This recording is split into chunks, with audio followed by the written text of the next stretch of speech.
So here it is, the Canon R6. Now this is the production version, so if you were to go out and spend that 2,500 bucks, this should be the hardware you get. Let me take a peek at the manual here. It's pretty dense. It's like a little novel, so maybe we'll skip that for now.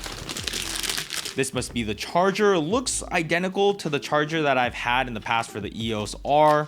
But what's new is this battery. It is the same size and shape, but we are getting 16 watt hours of capacity opposed to the 13 we used to have. So that's awesome. More power, more capacity at the same size. And then we have our EOS R6 lens strap, of course, which I'm probably never going to use. Finally, the R6 in the flesh. Well, it's not really in the alloy aluminum. I don't even know what's made out of.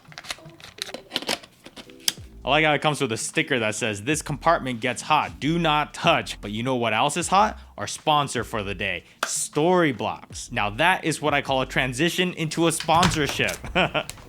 And we're rolling on the Canon R6. Here are the settings I'm shooting on, and by now I'm sure you know what Storyblocks is. It's the go-to place to go get high quality stock footage which you can use in your own videos. But the reason why I love Storyblocks and think it can be so useful to so many of you is because of the amount of value it can actually give you. With their unlimited all access plan, not only do you have access to a massive collection of stock footage, but 360 footage, audio, sound effects, music, even some special effects templates, which will save you a ton of time and really pump up the production value of your videos. When you consider how much stuff you have access to, it really is a ton of value for the price. The content is always growing and being refreshed, and if you ever need a photo of a giraffe for any reason, you just go there, type it in, boom. It's a video to go along with it, no problem. Maybe that giraffe needs a lower third. Link down there in the description. Thanks again, Storyblocks, for sponsoring this episode. These videos will not be possible without them. And let's try a few more things here. I'm warm, huh? White balance should be right because this light is 5600, this camera is set to 5600, and on my EOS R, same exact settings as the R6, except for it's not 4K, of course, because it's not capable of shooting 4K while using the full sensor. But yeah, this looks accurate. This looks really warm to me. Let's try this. I lowered the white balance from 56 to now 47. This looks a little bit more accurate, but now the EOS R looks way blue, and it should be. So I feel like something's wrong here. Can't really figure out what it is. I quadruple checked the settings. I actually reset the camera. I updated the firmware, tried all this stuff, but yeah, it definitely seems very warm in C-Log. All right, so now we're no longer in C-Log, and I still look warm, right? Like I feel like this is how I should look. EOS R, R6. Right now this light is set to 5600, but let me go ahead and warm it over to 3200. And let me go ahead and fix these settings. Okay, so now they're both at 3200, and okay, this does look a little bit more accurate, but definitely across the board, this R6 is much warmer. All right, let's try it with the C300 Mark III now, because this should give us a good solid baseline. So here is what a 5600 degree light should look like when the camera is matched.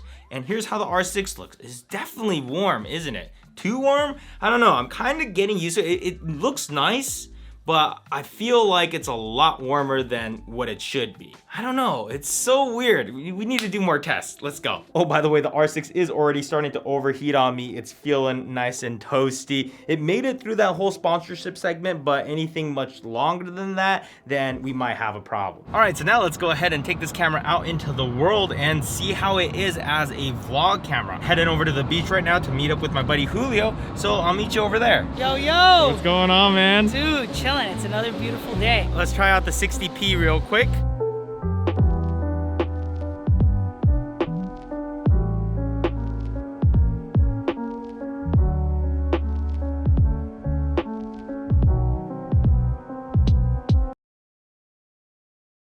That was weird. I had a little stability issue with this. The screen just froze on me while we were recording. I don't know, probably a firmware thing. You don't want that to happen, and then you try and explain that to the client. Yeah, and you're right? Like, This seems like a good spot to fly, huh? Dude, yeah. Alright, so let's give you my warm-up lap. This is where I try to get all my sucking out the way. Oh dang, there is some wind. A little bit, not bad. Do the bikes, do the bikes. Can you make it through the bikes? Julio's taking one for the team. You gonna do a backflip? I don't know, I haven't done one in a while, but... Whoa! That That was a shitty backflip, but... The landings. I gotta stick the landings like a gymnast, you know? You want to go for one more? One more. All right, you got this. We believe in you. If he lands this one, you guys have to go and follow him on Instagram. But if he doesn't, then go and just leave him a bunch of hate comments. Yes, listen to what he said. Let me do one rehearsal run. Book.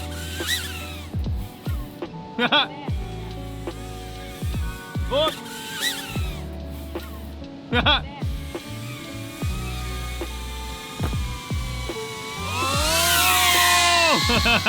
Thanks for risking your life doing a backflip. I hope it was good enough. I hope I get the thumbs up, you know? I wish I just did it and just sent it through while you were up there. Dude, when you were up there, I wanted you to do it. I believed in him. Dude, I really the propellers face downwards because it's a pusher, so it means like the propellers, you know, usually spin upwards, but this one it pushes it away, so the blades just straight down, and it would have just come and cut your butt open.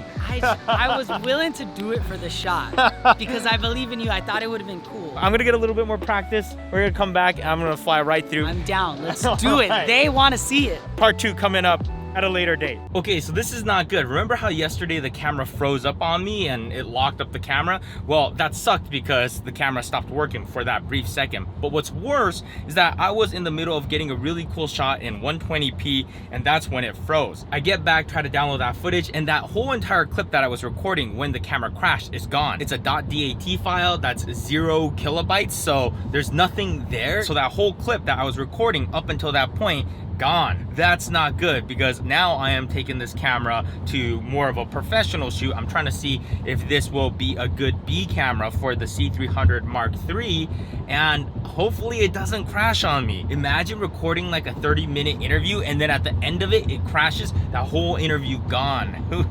I'm on the latest firmware right now. I'm using a legit Canon battery, a good high-speed memory card, and it just happened again. It froze on me again. So, is this a common issue? What's going on here? Okay. Oh, let's see if that clip even... Oh, yeah. See? Look, no image. I was recording for a minute and 36 seconds. Dead. Gone. What the heck? All right, so we got through the shoot and luckily we didn't have any sort of malfunctions. But when I was using this in C-Log to use as my B cam for the C300 Mark III, it didn't really intercut that well. Of course, with a little bit of work and tweaking, you can get them to look a little bit more similar. I want to say this R6 takes the skin tones and they punch in some red on it, which is cool. Like, I like how it looks and it's a very popular way to color grade skin tones right now. But sometimes I just want it to be neutral so I can match it in with other cameras, and I'm just having a harder time than usual. But I want to say my biggest issue with this R6 is the autofocus. It's probably the worst autofocus I've seen out of a Canon camera. Like, look at this shot of Derek right here. This is using a native RF lens, and look, it shouldn't be that difficult. The EOS R would not have had this problem, and just look at it, just drifted off. And as it's getting super blurry, that box around his face, it was there the whole time. So I just literally see that focus marker on there, and usually with Canon cameras, if I see that box around there, I trust it. But that box was on there and it just went whew and just super blurry. So I don't know, again, it's one of those things where I don't want to talk too negatively about it because it's like maybe it's a firmware fix, but right now I'm using firmware 1.1.1, currently the latest one, and it's not great. And of course, since we were shooting 4K C-Log on here, there was a strict time limit for the overheating. Now, the overheating is pretty predictable because you can actually see how much time you have left to record. But because of that, it's not necessarily a professional A camera, in my opinion, because the C300 Mark III, we had it on pretty much all day, getting shot to shot to shot, and we would only fly this R6 in as a B cam when it was useful. If these cameras were to switch spots, there's no way this R6 would have been able to handle all that. Oh, one feature that did come into play is that I didn't have a tight enough lens on the R6, so I was able to just pop it into movie crop mode. So this is what it looks like in full frame mode, and oh wait, no, this is wider. Oh crap, I had movie crop on earlier and now we're switched over to full frame. But overall, from a professional standpoint, I would say definitely skip this camera. The colors are harder to match other Canon C-Logs. I'm having issues with that reliability, overheating. The autofocus isn't as good. But how about as a vlog camera? I shot a few vlogs on it already, and I definitely like the colors that come out of it just straight out of camera. Now, I don't shoot the vlogs in 4K C-Log because at 4K C-Logs, those are H.265 HEVC codecs. So you're definitely gonna have to either transcode them or work with proxies. With my vlogs, I want that turnaround time to be really fast, so I wanna be able to just edit the native files and just hit render. And I wanna say the biggest downside for vloggers is in video mode, you don't have TV mode or time value mode. See, with this EOS R, when I'm vlogging, I like to go into TV mode pretty often, and that will let me set my shutter speed to 1/50th of a shutter. Sometimes if I'm shaky, then I might go to 170, 1/80th of a shutter just to make that image a little bit less motion blurry. But that allows me to lock in my shutter speed, and everything else is auto, which I like to do when vlogging because I don't like to be constantly checking if my exposure is okay. Like, I just want the camera to handle all that. But this camera does not have that time value mode, and I just can't figure out why would there be a $2,500 camera that doesn't have time value mode for video when even this EOS R does. Because like for vlogging, I have to choose, do I want to go manual and be constantly thinking about what settings my camera's on, or do I want to just go fully auto where the shutter speed's gonna go crazy? But one advantage that this camera does have is that I can go into auto ISO, so the ISO floats around, everything else is locked in. I mean, they probably did it so that this is less superior than the Canon R5, but I mean, it's still a $2,500 camera. It's like almost there in so many different ways. It has great Ibis for vlogging, but it doesn't have time value mode. It has good dynamic range, but it also overheats in 4K really fast. It has 4K 10-bit in full frame, but the autofocus doesn't work as good. It's a great photography camera, but I just don't know who this would be a perfect camera for if their focus is in the video side of things. Anyways, let's go ahead and do some technical tests. Now, one thing I do want to know is the R6 really an upgrade to the EOS R? I mean, it kind of seems like an upgrade, but also kind of not at some points. What's the price difference between these cameras now? Whoa. Well, Gene, the EOS R is $1,600 and the R6 is $2,500. Okay, so about a $900 difference. So right now I have both cameras set to 1080p. And I just want to see how much better the R6's 1080p looks in just standard picture color profile. This is kind of the standard out of the box settings. Let's go ahead and start off by cropping in 300%. How are we looking? Does one look better than the other? Let's go ahead and go up to 600%. And is there a difference? They're both HD. Both of these cameras can do 4K, but of course the EOS R has a crop in 4K, so I wasn't using it. But let's punch into 300% now that the R6 is in 4K versus the EOS R's HD. Are you seeing a difference? And let's go all the way to 500%. How are we looking now? Better? Should we just go crazy? Let's go 900%. Awkward close-up. In this extreme close-up, I imagine the R6 would be quite a bit sharper. It should be, at least. Now let's take a look at dynamic range here. I feel like this is where the R6 is going to have a solid advantage over the EOS R, and we are perfectly exposed at f5.6 right now and C-Log on both cameras. Now, shooting C-Log in the EOS R, I used to always overexpose a little bit because I noticed that it was cleaner in the highlights and had more room in the highlights, but in the shadows it would get lost pretty quick. So now we're at f11. We're 2 stops underexposed right now, and let's try to recover this image. And the EOS R, I already know this is gonna look like trash. I'd be curious to see how the R6 looks 2 stops under. And let's just go crazy, f16. So we are now 3 stops underexposed, and let's correct it. And how terrible are these cameras looking? I know for sure the EOS R, not usable. R6, maybe there's a chance. We'll see. I haven't seen the footage yet, so I have no idea. All right, now let's flip it around, go 2 stops into the highlights, and let's go ahead and try to recover this image. And how's it looking? The EOS R has always been pretty good with controlling their highlights. Here's how the R6 looks. And of course, now 3 stops overexposed, and we're gonna go ahead and try to recover this poorly exposed image. And how are we looking on the EOS R and the R6? All right, so now that I've had a chance to check out some of those technical shots, it's definitely an impressive image coming out of this R6. The 4K, definitely sharp. The dynamic range, much better down there in the shadows. You're gonna get a better image out of this R6 than you were ever able to get out of that Canon EOS R. So that is good. It just feels like there's just too many shortcomings for a $2,500 camera. When it comes to compact mirrorless cameras for video, the A7S III is going to be very tough to beat. It has all the power I want out of a compact mirrorless camera, but just with way less shortcomings than I've seen from the Canon mirrorless cameras. Sam, what do you think about the R6? I don't like it.